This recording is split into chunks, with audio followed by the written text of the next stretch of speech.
She is an award-winning chef, a New York Times bestseller. You can watch her cooking program on PBS and now dine at her latest restaurant right here in downtown Charleston.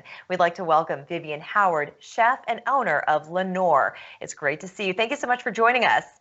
Thank you for having me. And congratulations on your latest venture. I'd love to know what the inspiration behind your new restaurant is all about.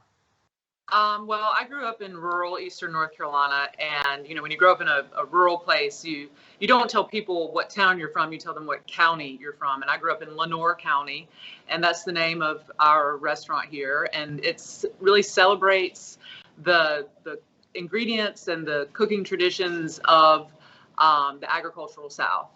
That's wonderful. Well, congratulations on that. And you do take a lot of inspiration from where you grew up, which is about 4.5 hours away from Charleston, in a place called Deep Run, North Carolina.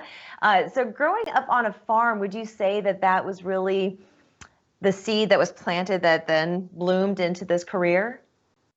Yeah, absolutely. I mean, if you've ever watched an episode of A Chef's Life, my show on PBS, in the opening, I say, I grew up in Eastern North Carolina and had to move back to open this restaurant. And I said I'd never come back to this place. So, I mean, I grew up on a farm. Food was central to our lives, but I always wanted to live in a city. And so I moved away when I was 14. And because life took me back to Eastern North Carolina, I was able to look at Eastern North Carolina and the farming community there and the ingredients and the cooking traditions with a different perspective. So I think it took me going away to be able to appreciate where I grew up. Well, they say absence makes the heart grow fonder. So I can totally understand that you kind of see things with fresh eyes after being away. But then when you did move away and you became serious about becoming a chef, you worked with some of the most preeminent chefs out there, Jean-Georges von Richten. I mean, some incredible names that I'd love to know how they influenced you in your cooking. Well, to be honest, I got into cooking because I wanted to be a food writer, and I wanted a behind-the-scenes look at what it meant to work in a kitchen, and so that's why I kind of tried to be in these really high-level kitchens. But I'll say that as far as developing my cooking style and the way I approach restaurants, that really all kind of took shape after I moved back to Eastern North Carolina and opened Chef and the Farmer. I kind of learned on the job there. How would you define your style?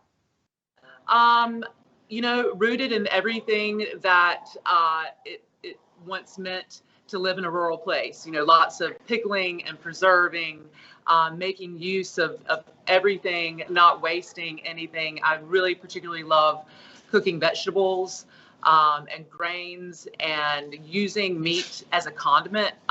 Historically, that's how Southern food was. We didn't have a big piece of meat at the center of every plate. We stretched a piece of meat across a pot of collard greens, and we made use of everything in that pot by sopping it up with cornbread. So I would say that that vegetables, grains, and a little bit of meat to spice things up is really what would define my cooking. That's fascinating. That's fascinating. I want to get into the menu, but before we do that, I would love to just edify our audience in that you are like the EGOT winner of awards. You've won a Peabody, a Daytime Emmy, and a James Beard Award. So what is it like having all these accolades under your belt? I don't know. I think when you set out to do something, you want to do the best that you can. I personally don't do anything halfway. And so when you're striving for that kind of excellence, awards are something you think of. But for me, it's really more about the process and all the steps it takes to get to that finish line. Opening this restaurant, we've been working on it for 2 years, and, it's been really about the journey and the people I've met along the way and the relationships that have been forged and all the things I've learned about Charleston. And so it's, I try not to focus on the awards because they things. Well, you're being very humble, which I just think is it's a wonderful characteristic. Well, I'd love to take a break here, and when we come back, I want to get into the menu and what people can expect there at Lenoir. So we'll do that in 2 minutes. Don't go anywhere. Welcome back. On this Food Friday, we've been chatting with Vivian Howard. She is the chef and owner of the brand new restaurant in downtown Charleston called Lenoir, and she hails from Eastern North Carolina, and a lot of inspiration goes into your menu that comes from your birthplace. And so I'd love to learn more about what people can expect when they come to dine. Sure. I think people can definitely expect a lot of kind of quintessential Vivian Howard things. We have Blueberry BBQ Chicken Wings. We have fried collards, which are something that we're known for at Chef and the Farmer, my restaurant in Eastern North Carolina. But our executive chef here, Tyson Detzler, he's also brought his perspective to the menu. So on things like air-dried sausage, which Eastern North Carolina is known for, we have lemongrass and shrimp paste in the sausage with a turnip and herb relish. We have a big pork chop, which is something that Chef and the Farmer is known for, but it's got a sweet potato mostarda on top.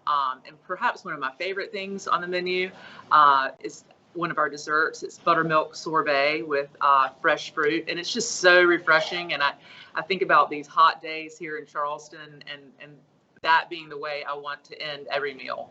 They're already here these hot days, so yes. A big bowl of some buttermilk sorbet sounds divine right about now.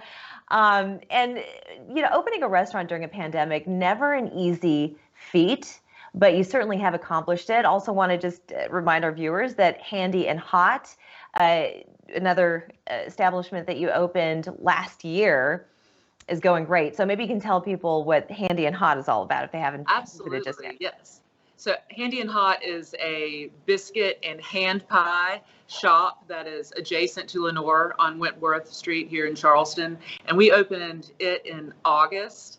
And, I want a Handy and Hot in my town. Breakfast, lunch, great coffee, great juices. It's very pandemic friendly because it's grab and go. Mm-hmm. But yeah, we opened that in August, so that was truly opening in the middle of the pandemic. This is better right now. Yeah.